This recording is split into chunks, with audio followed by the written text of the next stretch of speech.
السلام علیکم ورحمۃ اللہ وبرکاتہ۔ بسم اللہ الرحمن الرحیم۔ عبید اللہ بن محسن رضی اللہ عنہ بیان کرتے ہیں، رسول اللہ صلی اللہ علیہ وآلہ وسلم نے فرمایا، تم میں سے جو شخص اس حال میں صبح کرے کہ اسے اپنے اہل و عیال کے متعلق کوئی خطرہ نہ ہو اور وہ تندرست ہو اور اس کے پاس ایک دن کا کھانا موجود ہو، تو گویا اس کے لیے تمام اطراف سے دنیا جمع کر دی گئی ہے۔ ترمذی، اور فرمایا رواہ الترمذی۔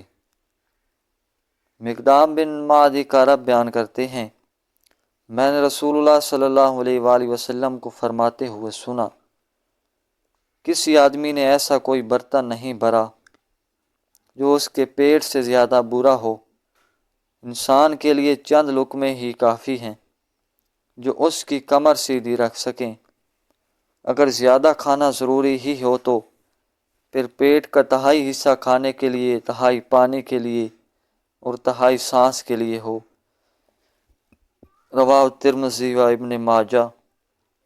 ابن عمر رضی اللہ عنہ سے روایت ہے کہ رسول اللہ صلی اللہ علیہ وآلہ وسلم نے ایک آدمی کو ڈگار لیتے ہوئے سنا تو فرمایا، اپنا ڈگار کم کر، کیونکہ روز قیامت وہ شخص لوگوں سے بہت دیر تک بھوکا رہے گا جو دنیا میں خوب سیر ہو کر کھاتا تھا۔ ترمذی۔ کعب بن ایاز رضی اللہ عنہ بیان کرتے ہیں، میں نے رسول اللہ صلی اللہ علیہ وآلہ وسلم کو فرماتے ہوئے سنا کہ ہر امت کے لیے ایک فتنہ، آزمائش و امتحان رہا ہے، اور میری امت کا فتنہ مال ہے۔ اسناد صحیح۔ رواہ ترمذی۔ انس رضی اللہ عنہ نبی صلی اللہ علیہ وسلم سے روایت کرتے ہیں، آپ صلی اللہ علیہ وآلہ وسلم نے فرمایا، انسان کو روز قیامت بکری کے بچے کی طرح ذلت کے ساتھ پیش کیا جائے گا اور اسے اللہ کے حضور کھڑا کیا جائے گا، تو وہ اس سے فرمائے گا کہ میں نے تجھے حیات و حواس، صحت و عافیت عطا کی، میں نے تجھے خادم ملازم عطا کیے، میں نے انبیاء و کتب نازل فرما کر تجھ پر انعام فرمایا، تو نے کیا کیا؟ وہ عرض کرے گا، رب جی، میں نے اس مال کو جمع کیا، اس کو بڑھایا، جتنا تھا اس سے زیادہ چھوڑا، تو مجھے واپس بھیج، میں وہ سارا تیری خدمت میں لے آتا ہوں۔ اس سے کہا جائے گا، تم نے جو آگے بھیجا تھا وہ مجھے دکھاؤ، تو وہ پھر وہی کہے گا، میں نے اس سے جمع کیا، اس سے بڑھایا، اور وہ جتنا تھا اس سے زیادہ اسے چھوڑا، لہذا تو مجھے واپس بھیج، میں سارا تیری خدمت میں لا کر حاضر کرتا ہوں۔ چنانچہ وہ ایسا بدقسمت انسان ہوگا جس نے کوئی نیکی آگے نہیں بھیجی ہوگی، اسے جہنم کی طرف بھیج دیا جائے گا۔ ترمذی، اور انہوں نے اسے ضعیف قرار دیا ہے۔